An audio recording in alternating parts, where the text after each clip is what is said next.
Nessa aula, vamos falar sobre função composta e também sobre algumas funções importantes, como função chão e função teto.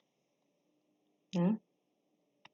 Bom, imagine que você tem uma função que mapeia os elementos de um conjunto A no conjunto B. Vou chamar essa função de G. Então, por exemplo, aqui eu tenho um Azinho que é levado ao Bzinho através de G. Suponha também que eu tenho uma outra função, tá? Cujo domínio é B e que leva os elementos de B num outro conjunto C. Vou chamar essa função de F. Tá?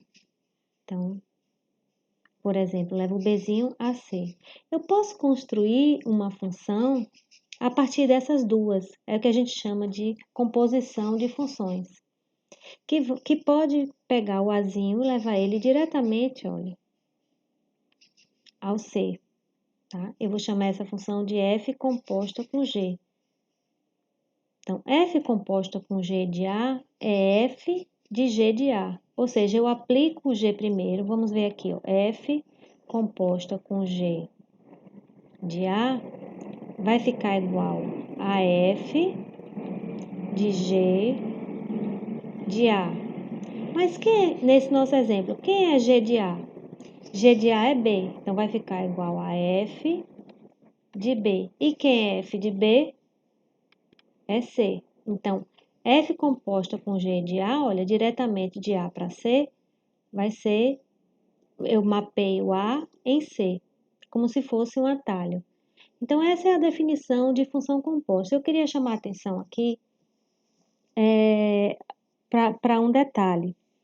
Muitas pessoas confundem a notação. Quando eu falo F composta com G de X, de uma forma geral, significa que eu aplico o primeiro G para depois o F. Relembrando aqui a definição, isso aqui vai ser igual.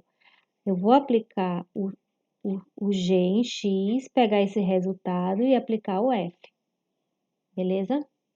Então, é basicamente essa definição. Depois vocês podem fazer alguns exemplos lá no livro do Rosen para praticar essa definição. Agora a gente vai falar um pouquinho sobre as funções chão e teto. Então, vamos falar sobre as funções chão e teto. Muita gente fala também piso e teto, ou piso ou chão, tanto faz. Então, imagine, vamos pegar primeiro a intuição, depois a gente vai falar sobre a definição. Imagine aqui que você tem a reta dos reais, você colocou na vertical, tá? Aqui você tem o 0, 0,5, você tem o 1, etc. Aqui você tem menos 0,5, você tem menos 1, menos 2, etc. Vamos imaginar os inteiros, os números inteiros que são menores, né? Os inteiros menores ou iguais a 0,5. Bom, 0,5 não é um inteiro, então não vai ter o 0,5 nesse conjunto. Então, nós podemos dizer que são os números 0, menos 1, menos 2, menos 3, etc. Um conjunto infinito. São os inteiros menores ou iguais a esse número aqui, número real, x. Qual seria o inteiro que está mais próximo desse 0,5 abaixo dele? Abaixo dele, o que está mais próximo é o 0. Ou seja, qual é o maior dos menores? O que está mais próximo abaixo, a gente diz assim, ó, o maior dos menores. E a gente usa essa notação aqui, ó. O que está mais próximo abaixo é o 0. Então, a gente diz que é a função chão. Então, Uma função chão, ou então uma função piso, associa ao número real x o maior inteiro que é menor ou igual a x.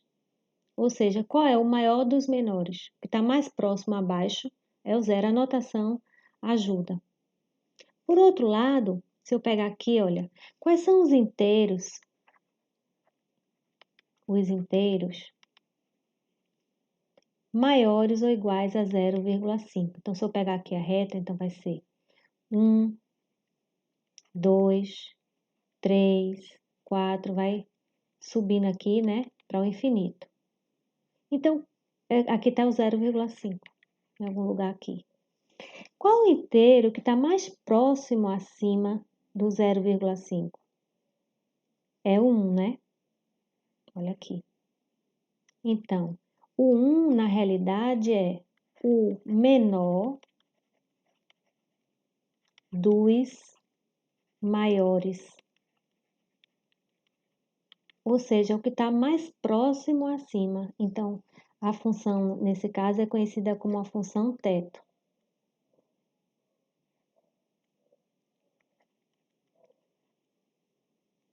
Que vai ser igual a 1. A notação também ajuda, a função teto que está mais próximo acima. O que está mais próximo acima seria, então, o menor dos maiores. Então, a função, vamos ver aqui a definição.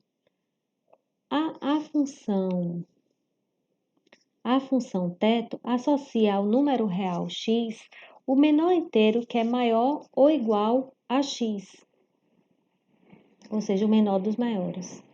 Então, no caso, a gente usa essa notação. Quando a função teto ou a função chão recebe como entrada um inteiro, o resultado é o próprio inteiro. Então, por exemplo, aqui, ó, a função piso ou chão de 8 é igual a 8, a função teto de 8 é igual a 8. Se vocês observarem o gráfico dessas funções, o gráfico vai parecer uma escada. Para cada intervalo entre 0 e 1, vai ser o inteiro mais próximo acima, ou o inteiro mais próximo abaixo, ou o mais próximo abaixo. Então, cada uma dessas funções, o gráfico fica parecendo uma escada, tá? Fica mais ou menos assim.